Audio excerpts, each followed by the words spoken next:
lorsque vous avez de l'engagement, de la détermination en tant que leader, et que les choses marchent malgré tout ce que les gens ont tenté, ils vont se décourager.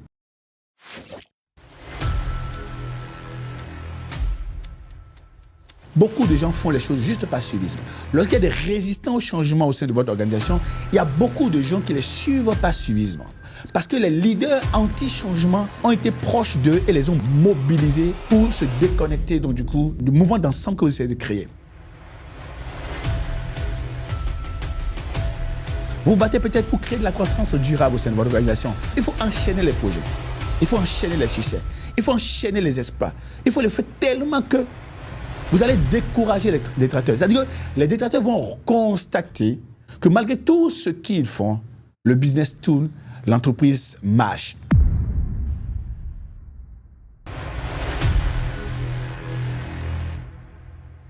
Salut, je suis Herman Gakpo et c'est un plaisir pour moi de vous retrouver pour ce nouveau numéro de votre podcast, des CEO Challenge Podcast. Et le thème de notre épisode d'aujourd'hui, c'est quand vos collaborateurs refusent le changement. Que faire lorsque vos collaborateurs refusent le changement? Mais dans la pratique, personne ne refuse le changement.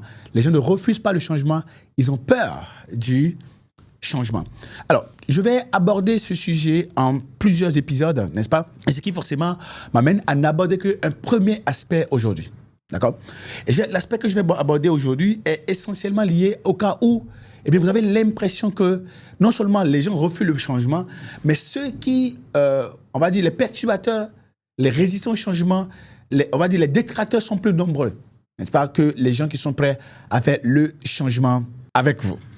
J'ai raconté la dernière fois, lors d'un team building avec une entreprise, une histoire qui s'est déroulée dans une ville, n'est-ce pas, du Bénin qu'on appelle Porto Novo. À Porto Novo et au Bénin, au Togo aussi, au Nigeria maintenant, et surtout, d'ailleurs même, il y a les Banksy qui maintenant, au Cameroun, il y a ce qu'on appelle les taxi-motos. Et c'est un taximan, donc taximan moto, n'est-ce pas, de Porto Novo. Il y a quelqu'un qui l'arrête et qui lui dit, écoute chef, moi je veux louer ton taxi-moto. Il dit, d'accord, où est-ce qu'on va? Il dit, nous allons à un quartier qu'on appelle Djagouda Kome. D'accord? Djagouda Kome, c'est là où il y a les Djagouda. En général, les bandits, les brigands de haut niveau. Le gars dit, d'accord, très bien. Vous êtes combien? Et vous avez des bagages? Il dit, oui, nous sommes 3 et on a des armes. Ça. Alors, si je le dis plus dans la langue locale, peut-être que ceux qui parlent la langue locale comprendront plus ce que je suis en train de dire. Hein? Et donc, Dawede, donc, mi quelqu'un non. Quelqu'un non. Wando. Quelqu'un n'a quand même fait des idées. Donc, il Djagouda Kome. Donc, on est 3 et on va à Djagouda Kome, donc dans le quartier des bandits, et on a des armes. Le gars lui dit, là-bas, c'est toi seul qui va aller, moi je ne vais pas là-bas. En réalité, qu'est-ce qui va faire la différence au sein de votre organisation? C'est quand vous arrivez à créer cette conscience, malgré la résistance au changement, au point où il y a plus de gens qui disent à ceux qui démobilisent, qu'ils ne vont pas les suivre. La question la plus importante, n'est-ce pas, à gérer ici, le défi le plus important à relever ici, pour être sûr de ce que vous allez réussir, donc du coup, à transformer l'organisation, c'est qu'il y a de plus en plus de gens qui refusent de suivre les détracteurs. C'est l'équation à résoudre.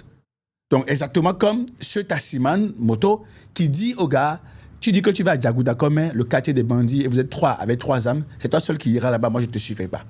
Il faut qu'il y ait des gens qui disent, n'est-ce pas, aux détracteurs, aux démobilisateurs, aux résistants au changement, qui ne vont plus les suivre.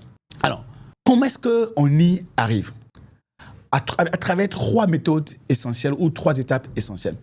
La première, c'est de réussir à récupérer. Et qui allons-nous récupérer? Vous savez, il y a beaucoup de gens qui fument par, on va dire, suivisme. Il y a beaucoup de gens qui boivent par suivisme. Il y a beaucoup de gens qui prennent la drogue par suivisme. Il y a des gens qui vont sur les réseaux sociaux par suivisme. Beaucoup de gens font les choses juste par suivisme. De la même manière, lorsqu'il y a des résistants au changement au sein de votre organisation, il y a beaucoup de gens qui les suivent par suivisme. Ils résistent au changement sans savoir même pourquoi est-ce qu'ils résistent au changement. Mais vous savez pourquoi? Parce qu'ils ont été appelés à résister au changement. Et à quel moment ils ont été appelés à résister au changement? Parce que les leaders anti-changement ont été proches d'eux et les ont mobilisés pour se déconnecter donc, du coup, du mouvement d'ensemble que vous essayez de créer. Et du coup, c'est votre absence qui explique que les détracteurs ont transformé votre organisation en un terreau d'intoxication joyeuse pour eux. Donc, corriger cela, étant donné qu'il y a beaucoup de gens qui cherchent des leaders à suivre et qui, aujourd'hui, suivent les détracteurs, suivent les leaders anti-changement, eh bien, parce que vous n'êtes pas présent, ce que vous avez à faire, c'est tout simplement d'être présent. Si vous parlez plus avec les gens qu'ils ne parlent avec les gens, si vous donnez de l'espoir aux gens qui ne donnent de l'espoir aux gens, si vous travaillez avec les gens, si vous remobilisez les gens, si vous capacitez les gens, si vous donnez de la joie aux gens, si vous assurez le bien-être aux gens, plus que les détracteurs ne le font, vous allez les récupérer. Donc, le premier groupe de personnes à récupérer ici, ce sont les suiveurs, n'est-ce pas, Béa, les suiveurs inconscients des leaders anti-changement, les récupérer. Et en général, c'est pratiquement 50% de la boîte.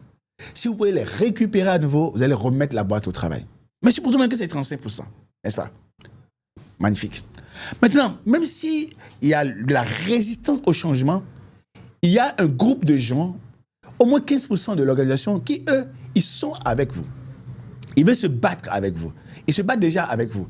Mais ils ont besoin d'avoir ce qu'on va appeler quoi? Le réarmement moral. Donc après, le fait de récupérer les suiveurs qui ne savent pas pourquoi ils suivent les détracteurs, en étant présent, en communiquant avec eux, en scellant à nouveau les liens avec eux, eh bien, il faut donner du moral, donc faire du réarmement moral à ceux qui sont déjà avec vous et qui se battent avec vous, en les bonifiant, en les encourageant, en créant des résultats, en atteignant des jalons critiques, concrets, pratiques de la manifestation du changement, en réalisant des exploits avec eux et en réalisant parfois des exploits seuls vous-même qui montrent aux gens que cette organisation n'est pas encore morte, que cette organisation peut se transformer, que cette organisation va avoir de l'allant. Donc, lorsque vous arrivez à réarmer moralement, à accompagner, à bonifier ceux qui se battent à votre côté contre les détracteurs, eh bien, ils vont être plus éveillés, ils vont donner de l'engagement, ils vont faire le travail de 4-5 personnes. Et c'est ainsi que le changement que vous prenez va avoir donc du coup de la poursuite, va avoir de l'efficacité. Et la troisième et dernière chose à faire, donc du coup, pour décourager, on va dire comme ça, les gens qui essayent d'empêcher le changement chez vous, c'est de décourager donc du coup les détracteurs. Vous allez me dire, mais comment on décourage les détracteurs? Naturellement, ce n'est pas le fait de les attaquer. Ce n'est pas le fait de leur envoyer des demandes d'explication. Ce n'est pas le fait de les sortir ou de les renvoyer. Pas du tout. On n'a pas ce temps-là, n'est-ce pas? Étant donné que vous avez fait la première étape qui consiste à récupérer, vous avez récupéré les suiveurs qui ne savent pas même pas pourquoi ils suivent les détracteurs parce que vous êtes présent maintenant, vous communiquez avec eux, vous avez repris contact avec eux, vous avez repris mèche avec eux, vous avez renforcé les liens avec eux. Et parce que vous avez créé du réarmement moral chez les producteurs, les gens qui sont prêts à se battre et qui se battent même déjà à vos côtés et qui viennent pour bosser, qui sont prêts à bosser à vos côtés parce qu'ils ont la conscience professionnelle. Ces deux groupes-là vous permettent de récupérer au minimum 50% de l'organisation. Maintenant, lorsque vous récupérez le 50% de l'organisation, il faut enchaîner les projets. Il faut enchaîner les succès. Il faut enchaîner les exploits. Il faut le faire tellement que vous allez décourager les détracteurs. C'est-à-dire que les détracteurs vont constater que malgré tout ce qu'ils font, le business tourne, l'entreprise marche.